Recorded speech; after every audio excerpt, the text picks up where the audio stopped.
गेजेर जनाय गुदि बर' थुनलाइ आफादनि 39थि बोसोरसालि जथुम आरो गेजेर जनाय दखरा दुलाराय बर' फरायसा आफादनि 31थि बोसोरसालि जथुमा दा 16 नभेम्बरखौ सोमोन्दो लाखिनानै बिथांमोना साननैनि हाबाफारि लानानै 15 आरो 16 नभेम्बर बेखौ लानानै खुंदों। दा बेनिनो दिनै गेवलां मेल 16 नभेम्बर दा बेवहाय आलासि महरै आंबो बाहागो लाफैदों। दा बेयाव गोबां गामिनि रायजो बिथांमोना बाहागो लादों आरो थांनाय मोनानि जि डेलिगेटनि गेजेरजों बिथांमोनहा गावसिनि ओनसोलनि जिखिनि हाबाफारि मावनांगौ दा बे हाबाफारिखौ बिथांमोना लादों। आं खोब गोजोननाय मोनदों खोनानानै। दा बेनि गेजेराव आं बेखौनो खावलायनो लुबैदों जे जोङो गेजेर जनाय हालाम हिसाबै गेजेर जनायाव जिखिनि जों समस्याफोर दङ दा बे समस्याफोरखौ जोङो मोनबोबाय थानाय नुबोबाय थानाय हिसाबै गुबै बेयाव जेंनायानो जाहैबाय दैबाना जानाय जि जेंना बे समस्याफोर दैबाना जानानै जिहेतु लामा खालामबाबो लामायाबो मोजां थाया गुगालाङो आरो बेनि गेजेराव फरायसालिनि जेंना बे दिनै मेलनि गेजेरजों बे खोथाफ्रा ओंखारदों। जिहेतु फरायसालिफोराव फरायसालि दङ सरकारि फरायसालि माखासे भेन्सार फरायसालि दं आरो बुंनो थाङोब्ला गोजौ फरायसालि बेयाव गंसेबो गैया दिनै गेजेर जनायाव। दा गंसेल' UN एकाडेमि दङ। दा बेनि गेजेरजोंनो गेजेर जनाय हालामा सोनारनानै थायो। दा बेवहाय दुलाराय बर' फरायसा आफाद आरो बर' थुनलाइ आफाद जिहेतु जोंनि टि मडेल स्कुल दा बै गायसननायनि खोथा दा बे फरायसालिया बरदन्दि गामियाव गायसनजागोन। दा बे अलरेडि सेंसन जाबाय आरो बे जानानै फैबाय। दिनै बे खोथाखौ आङो गेजेर जनाय हालामनि रायजो राजा बिथांमोननि गेजेराव बे खोथाखौ मिथिहोनाय जाहैदों। जिहेतु बे फरायसालिया जानानै फैनाय लोगो लोगो जोंनि गेजेर जनाय हालामनि जे जोंनि बर' बिजोंनि जे हाइ स्कुलाव फरायनाय समयसा बे फरायनायनि समयसाया जोबनानै थांगोन आरो बेजों लोगोसे जे जोंनि LP स्कुल आरो ME स्कुलफ्राव जे पस्टखालि थानाय बै पस्टखालिफोरखौ थाबैनो सुफुंनांगौनि थाखाय बिथांमोनहा जे फान्दै मेलनि गेजेरजों थांखि लादों आरो बेखौ आंनोबो बिथांमोना फोरमायदों। दा नोंथांमोननि निउस चेनेलनि गेजेरजों आं बेखौनो खावलायगोन जिहेतु आसाम सरकारनिसिम आरो आसामनि इडुकेसन डिपार्टमेन्टनिसिम खावलायगोन जे जिमान हायो थाबैनो जोंनि जे बर' बिजोंनि समयसा बिजाबनिफ्राय लानानै फारसेनिफ्राय जोंनि पस्टखालिनिफ्राय लानानै LP स्कुलनिफ्राय गोजौ फरायसालिसिम आरो कलेजनि जि जेंनाफोर पस्टनि दा बे जेंनाफोरखौ थाबैनो सुस्रांनांगौनि थाखाय आसाम सरकारा थाबैनो हाबाफारि लानांगौ आरो खामानि मावनांगौ।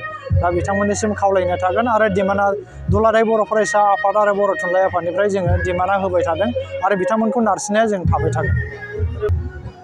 दिनै बयबो मिथिगौ दे मोनद' हारिखौ दिनै आसाम गभर्नमेन्टआ गावसिनि राजनिति मुलाम्फानि थाखाय मोनद' हारिखौ बिथांमोना ST होनो नागिरनाय जा जगार सोलिबाय थानायखौ जों नुदों। दा बेवहाय दुलाराय बर' फरायसा आफादनिफ्राय जोंना स्पस्ट जोंबो बुंदों जे मोनद' हारिखौ ST खालामनानै होमारोब्ला जोंनि थाखाय जाय थाखानाय ST ट्राइबेलफोर बेनि थाखाय गोबां खहा दङ।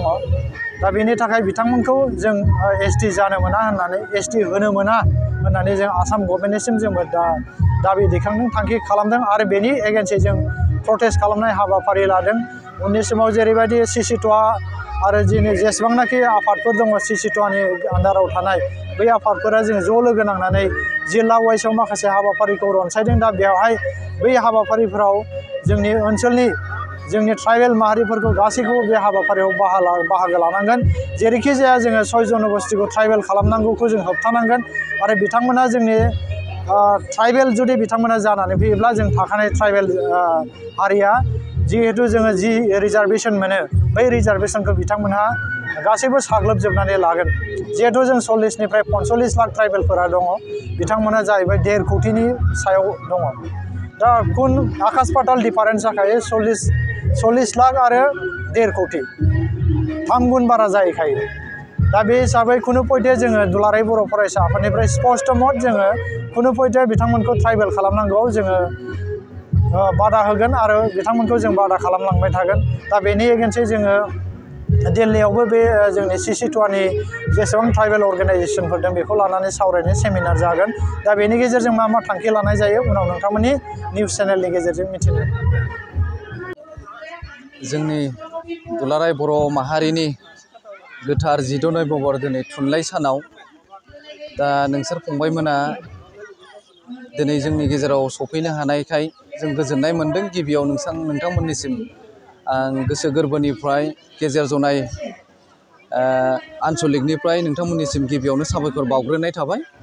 जों दिनै गेजेर जनाय दुलाराय बर' फरायसा आफाद आरो गेजेर जनाय गुदि बर' थुनलाइ आफाद बे मोननै आफादा लोगो नांनानै साननैनि हाबाफारि लानानै जोंनि 1 नं जामुगुरि, 2 नं जामुगुरि आरो 3 नं जामुगुरि बे दरथाम गामिखौ साननैनि हाबाफारिखौ रायजो राजाखौ खुंफुंनानै मोजाङैनो जानाय आदारखौ गिलिर आदारखौ जाहोनो थाखाय खावलायनायलाय जों बे साननै हाबाफारियाव मोननै आफादनि हेफाजाबजों जोंनि दरथाम गामिनि आफादगिरि नेहाथारि गासै रायजो राजानि अनसायनायजों हेफाजाबजों दिनै गेजेर जनाय दख'रानि जेसेबां दरफ्रोमबो 56 गामिनिफ्राय थान्दै महरै नुजाथिफैनाय थान्दै बिथांमोनखौ जोङो मोजाङै मोजां जाहोनो हाबाय।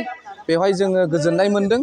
जोंनि बर' हारिया बेफोरबायदि मोनफ्रोमबो हारि माहारि आफादफ्रा बेफोरबायदि मोजां हाबाफारि लानानै प्रग्राम खालामबाय थायोब्ला जोङो जोंनि फैबाय थानाय नेक्स्ट जेनेरेसनफोरनि उन्दै उन्दै दावगाफुबाय थानाय गथ' गथायफ्रा फरायसुला फरायसुलिफ्रा जेन जोंनि बर' हारिखौ बड'फा उपेन्द्र नाथनि बुंनाय बायदियै बर' हारिखौ बुहुमाव गेरेमसा महर होनाया बे मोगथां महर मोनगोन होननानै आसा फारिनानै जोङो गेजेर जनाय दख'रानि दुलाराय बर' फरायसा गुदि बर' थुनलाइ आफादनि बोसोन बायदियै जोङो साननैनि हाबाफारिखौ मोजाङै मोजां खुंफुंनो हाबाय। गोजोन्थों।